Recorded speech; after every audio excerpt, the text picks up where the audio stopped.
तो हेलो नमस्कार दोस्तों, फिर से स्वागत है हमारे यूट्यूब चैनल लर्निंग इन्फॉर्मेशंस में। मैं आज आपको बताने वाला हूँ कि जो मेडिक्लेम होता है, मतलब जो हॉस्पिटलाइजेशन जो क्लेम फॉर्म होता है, तो उसका दो पार्ट है, एक कैशलेस और एक रियम्बर्समेंट। तो रियम्बर्समेंट फॉर्म कैसे फिलअप करना है, कैसा कैसा प्रोसेस है, कैसे आप सबमिट कर सकते हैं, पूरा प्रोसीजर है, पूरा आपको इस वीडियो में मैं बताऊँगा।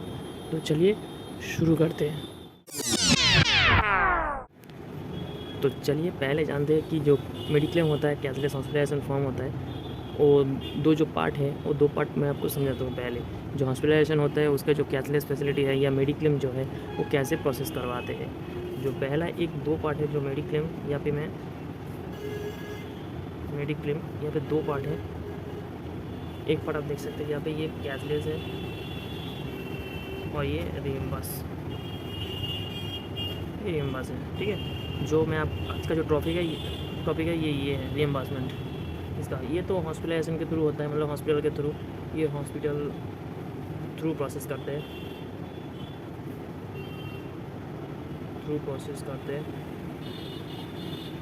और ये आपको सेल्फ प्रोसेस करना है।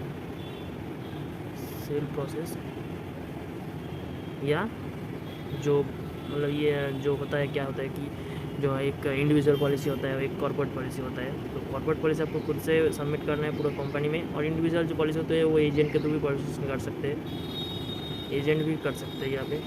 ठीक है, तो जैसा कि रियम्बर्समेंट फॉर्म आपको खुद से ऑनलाइन से डाउनलोड कर लेना होगा, उसके बाद आपको फॉर्म प्रिंट आउट करना होगा। उसके बाद फॉर्म फिलअप करके एजेंट के थ्रू भी आप जमा कर सकते हैं कंपनी में डायरेक्टली, जो आपका टीपीए कंपनी है, और आप सेल्फ कुरियर भी कर सकते हैं। ठीक है, कुरियर में प्रोसेस कर सकते हैं आप, और यह एजेंट के थ्रू भी आप प्रोसेसिंग कर सकते हैं। तो चलिए देखते हैं फॉर्म कैसा होता है।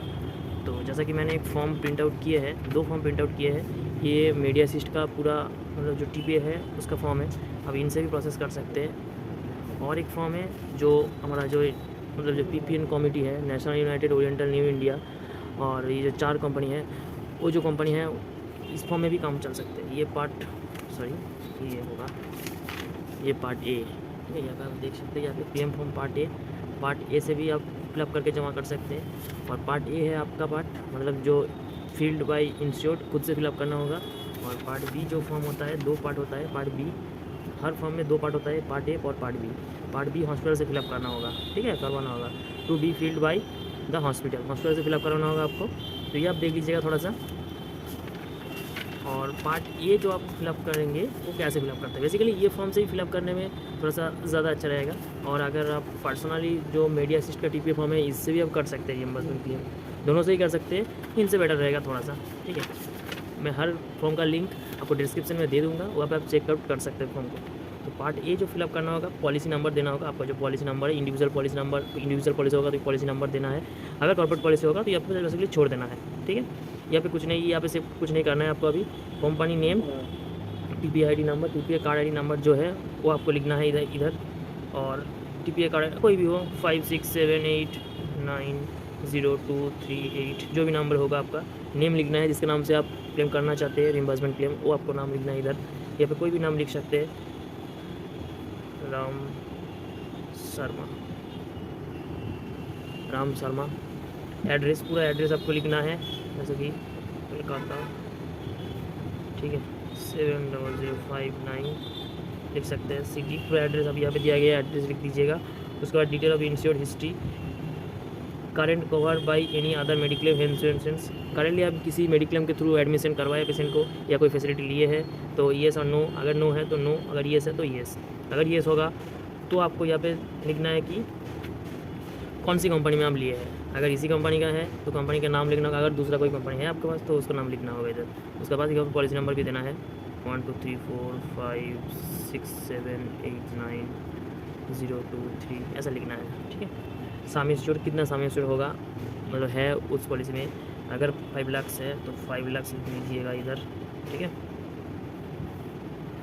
और यहाँ पे कुछ नहीं है। यहाँ पे डायग्नोसिस क्या होता है, मतलब पेशेंट का प्रॉब्लम क्या है, उस टाइम में पेशेंट का प्रॉब्लम क्या था, किस प्रॉब्लम की वजह से पेशेंट एडमिट हुआ था, वो आपको बेसिकली लिखना है। मैं इलाटिया लिख देता हूँ, लोअर रेस्पिरेटरी ट्रैक्ट इन्फेक्शन लिख देता हूँ। और ये बेसिकली कुछ नहीं करना है आपको। Detail of insured person hospitalization जो डिटेल्स है, मतलब जो पेशेंट एडमिशन हुआ था उसका पूरा डिटेल्स यहाँ पे भरना है। ठीक है, बेसिकली नेम जो है राम शर्मा, नाम सर लिखना है, पूरा डिटेल्स भरना है आपको यहाँ पे, जो है भरना है पूरा। ऑक्यूपेशन अगर service, self employ, home maker जो भी है लिखना है आपको। बेसिकली एड्रेस कोलकाता लिख देना है। Detail of hospitalization, name of hospitalization, where admitted, hospital का नाम लिखना है यहाँ पे, ये बेसिकली हॉस्पिटल का नाम लिखना है। मैं अपोलो लिख देता हूँ, अपोलो हॉस्पिटल, अपोलो हॉस्पिटल नाम लिखना है। रूम कैटेगरी ऑक्यूपाइड, आपने कौन से बेड में एडमिट हुए थे, डे केयर में एडमिट हुआ था या सिंगल बेड में या ट्विन शेयरिंग या जनरल बेड में। अगर डे केयर होगा तो डे केयर में टिक करना है, अगर सिंगल ऑक्यूपेंसी होगा तो सिंगल बेड में क्लिक करना है और टिक मार्क करना है। बेसिकली मैं सिंगल बेड में कर देता हूँ। Hospitalization due to injury, illness, maternity. Illness का मतलब होता है कि पेशेंट का अगर कोई इमरजेंसी कॉम्प्लिकेशन होता है तो वो इलनेस होता है, और इंजरी जब पता ही तो है आपको, एक्सीडेंटल कोई प्रॉब्लम होता है तो, और मैटरनिटी जो भी होगा टिक करना है आपको बेसिकली। अगर इंजरी होता है तो डेट ऑफ इंजरी आपको लिखना है, अगर डिलीवरी केस है, अगर मैटरनिटी केस है तो डिलीवरी डेट लिखना है आपको, और अगर मतलब कोई इलनेस होगा, मतलब कोई इमरजेंसी कोई प्रॉब्लम होगा तो डेट ऑफ एडमिशन आपको बेसिकली यहाँ पे लिख देना है। अगर मैं लिख देता हूँ आज 7/11 लिख देता हूँ इधर, डेट ऑफ एडमिशन बेसिकली वही सेम एडमिशन डेट डालना है आपको 11, ठीक है। टाइम आपको डाल देना है, अगर नहीं पता है तो छोड़ दीजिएगा। देख सकते हैं अभी बिल, जो आपके पास बिल होगा, प्रिंट आउट जो बिल होगा हॉस्पिटल से प्रोवाइड किया गया बिल, उधर लिखा हुआ होगा कि admission date and admission time लिखा होगा, ज़रूर लिखा होगा, चेक लीजिएगा थोड़ा सा। डेट ऑफ डिस्चार्ज, जिस दिन डिस्चार्ज हुआ था मैं 4 दिन के बाद कर देता हूँ यहाँ पे, या 12 तारीख डाल देता हूँ। डिस्चार्ज टाइम जो है सेम है, उधर देख लीजिएगा। इंजरी गिवन केस, अगर इंजरी है तो कैसे इंजरी हुआ था, सेल्फ इंसिडेंट का गिर गया था या फिर कुछ और कुछ वजह से सेल्फ इंजरी हुआ था। रोड ट्रैफिक RTA केस है, अगर मतलब बाइक से एक्सीडेंट हुआ या कोई भी रोड ट्रैफिक एक्सीडेंट तो वो पे क्लिक करना है और टिक मार्क करना है। और सब्सटेंस एब्यूज़, मतलब कोई अगर अल्कोहल हिस्ट्री है तो बेसिकली यहाँ पे ये पार्ट आपको करना ही नहीं है, ठीक है, ये पार्ट आपको करना ही नहीं है।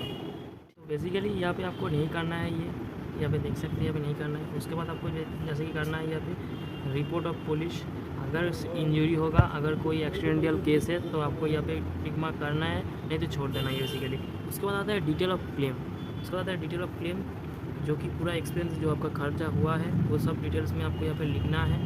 प्री हॉस्पिटलाइजेशन एक्सपेंस, अगर एडमिशन के पहले कुछ एक्सपेंस किए, मतलब खर्च किए कुछ, तो यहाँ पे बेसिकली अमाउंट डालना है, यहाँ पे बेसिकली अमाउंट डालना है। पोस्ट हॉस्पिटलाइजेशन जो होता है, हॉस्पिटलाइजेशन के बाद जो होता है, जो आप मेडिसिन की खरीदते हैं, कुछ टेस्ट करवाते हैं, अगर कोई OPD चेकअप करवाते हैं तो पोस्ट हॉस्पिटलाइजेशन रिकॉर्ड में आएगा ये। एम्बुलेंस चार्ज अगर होता है तो एम्बुलेंस चार्ज में आएगा। प्री हॉस्पिटलाइजेशन पीरियड कितना दिन पहले का आप क्लेम कर रहे हैं, मैक्सिमम आपका 30 डेज़ का पहले और 2 महीने के बाद, मतलब हॉस्पिटलाइजेशन के 1 महीने पहले का खर्चा और 2 महीने के बाद का खर्चा पूरा यहाँ पे आप एक साथ क्लेम कर सकते हैं, ठीक है। और आपको बेसिकली क्लेम करना कैसे है, आप 15 दिन के अंदर यहाँ पे क्लेम कर देना होगा आपका रिइंबर्समेंट। पार्ट में क्लेम करेंगे तो अच्छा रहेगा, ठीक है, पार्ट में क्लेम करेंगे तो अच्छा रहेगा। और यहाँ पे आपको बेसिकली ये भरना है। और हॉस्पिटलाइजेशन एक्सपेंस, अगर कुछ हॉस्पिटल में एडमिशन के समय अगर पूरा तो कैसे से नहीं होता, अगर कुछ डिडक्ट अमाउंट रहता है, आपका कुछ पेमेंट करना पड़ता है तो उस अमाउंट यहाँ पे डालना है। अगर 5000 मान लीजिए आपको पेमेंट करना हुआ है तो यहाँ पे डालना है। अगर हॉस्पिटलाइजेशन में आपको कैशलेस फैसिलिटी नहीं मिला है तो पूरा पेमेंट करना हुआ है तो पूरा पेमेंट का अमाउंट यहाँ पे डालना होगा आपको, ठीक है बेसिकली। और यहाँ पे कुछ नहीं करना है। और यहाँ पे पोस्ट हॉस्पिटलाइजेशन पीरियड कितना दिन का, 2 महीने का या 10 दिन का आप क्लेम करेंगे, या 15 दिन के बाद मतलब जो 15 दिन में जो खर्चा हुआ है हॉस्पिटलाइजेशन के बाद वो आप क्लेम करेंगे, वो आपका मर्ज़ी, लेकिन पार्ट में क्लेम करने से अच्छा रहेगा। उसके बाद यहाँ पे कुछ नहीं करना है, ये सब छोड़ देना है। यहाँ पे टोटल लिख देना है, कितना अमाउंट मिला के, पूरा अमाउंट मिला के कितना होगा यहाँ पे टोटल लिख देना है। अगर 40,000 होता है तो 40,000 लिख दीजिएगा, अगर 1 लाख होता है तो 1 लाख लिख दीजिएगा, 50,000 होता है 50,000 लिख दीजिएगा। लेकिन यहाँ पे देख लीजिएगा, थोड़ा सा ध्यान से भर लीजिएगा, ठीक है, उतना मतलब कठिन भी नहीं है, भर सकते हैं आप लोग। यहाँ पर आपको बिल का जो डिटेल्स होगा वो आपको भरना है। अगर जो बिल आपका जब पास जो रिसीट नंबर है, यहाँ पे आपको जो बिल है वो बिल का जो नंबर होगा, अगर 2, 3, 4, 5, 6 नंबर होगा तो 5, 6 नंबर बिल नंबर आपको जो बिल फाइनल बिल दिया गया है हॉस्पिटल से वो यहाँ पे मिल जाएगा आपको, यहाँ पे फाइनल बिल, ठीक है। और यहाँ पे डेट दे दीजिएगा, डिस्चार्ज डेट दे दीजिएगा, डिस्चार्ज डेट जो होगा वो बिल डेट दे दीजिएगा यहाँ पे। और इशू बाई हॉस्पिटल का नाम लिख दीजिएगा, ठीक है, ठीक है, अपोलो लिख दीजिएगा, अपोलो लिख दीजिएगा यहाँ पे। हॉस्पिटल मेन बिल यहाँ पे अमाउंट लिख दीजिएगा, अगर 50,000 होगा तो 50,000 लिख दीजिएगा यहाँ पे। और बेसिकली कुछ नहीं करना है यहाँ पे आपको। और सीधे आपको नीचे जाना है। यहाँ पे आपका primary issued bank account details देना है, पैन कार्ड नंबर देना है आपको basically, pan card number, bank account number, कोई भी बैंक अकाउंट नंबर आप दे सकते हैं, पेशेंट का भी दे सकते हैं बैंक अकाउंट नंबर, और कोई दूसरा भी दे सकते हैं आप। बेसिकली पेशेंट का देना है, अच्छा रहेगा। अगर बच्चे होगा, अगर कुछ अलग ही होगा तो दूसरा अकाउंट भी दे सकते हैं। बेसिकली आप ट्राई कीजिएगा कि इंश्योर्ड जो होता है, मतलब जो पॉलिसी होल्डर या इंश्योर्ड पॉलिसी में कोई अगर एक मतलब एक इंस्टीट्यूट का अगर अकाउंट नंबर दे सकते हैं तो अच्छा रहेगा, ठीक है। तो थोड़ा सा प्रॉब्लम कम होगा। तो ये आपका हो गया आपका पार्ट, ये आपका पार्ट पूरा फिलअप करना हो गया। और उसके बाद सिंपली आपको यहाँ पे नेक्स्ट पेज में यहाँ पे सिग्नेचर करना है, नेक्स्ट पेज में सिग्नेचर करना है, फुल सिग्नेचर कीजिएगा यहाँ पे, ठीक है, फुल सिग्नेचर कीजिएगा यहाँ पे। और यहाँ पे प्लेस, जो भी प्लेस होगा आपका, अगर कोलकाता है कोलकाता, अगर मुंबई है मुंबई तो कोलकाता दीजिएगा आपका। तो लेना डेट दीजिएगा, जिस दिन जमा कीजिएगा उस दिन का डेट दीजिएगा यहाँ पे, ठीक है, ज़्यादा अच्छा रहेगा। उसके बाद यहाँ पे पार्ट बी जो फॉर्म होता है, ये पूरा हॉस्पिटल का फॉर्म होता है, ये पूरा हॉस्पिटल फिलअप करेगा। हॉस्पिटल के पास लेके जाइएगा आप, एक डिस्चार्ज कॉपी लेके जाइएगा और ये फॉर्म लेके जाइएगा, वो लोग फिलअप कर देगा यहाँ पे, ठीक है। उसके बाद आप डायरेक्टली जमा कर सकते हैं कंपनी में, एजेंट के थ्रू भी कर सकते हैं अगर एजेंट होगा। अगर कोई कॉर्पोरेट पॉलिसी है तो डायरेक्टली आप टीपीए कंपनी में कुरियर के थ्रू भेज सकते हैं। और एक बात, ज़रूरी बात, अगर जो भी डॉक्यूमेंट्स आप भेज रहे हैं, सब डॉक्यूमेंट्स का एक कॉपी जेरोक्स कर लीजिएगा, आपके पास रख लीजिएगा, रिसीव कर लीजिएगा, ठीक है। अगर मतलब जो हो ही सकता है कि भेजने के बाद कहीं पे गुम हो जाए, कहीं पे कुछ हो जाए, तो आप वो कॉपी सबमिट फिर से कर सकते हैं, ठीक है। ये एक कॉपी जेरोक्स ज़रूर कर लीजिएगा। तो ऐसे आप क्लेम कर सकते हैं, रिएम्बर्समेंट क्लेम। और कैशलेस तो आपको पता ही है कि हॉस्पिटल के थ्रू हो जाता है। तो चलिए, आज की वीडियो में यही था, और वीडियो आपको पसंद आए तो प्लीज़ लाइक और शेयर सब्सक्राइब कर दीजिएगा चैनल को। चलिए, टाटा।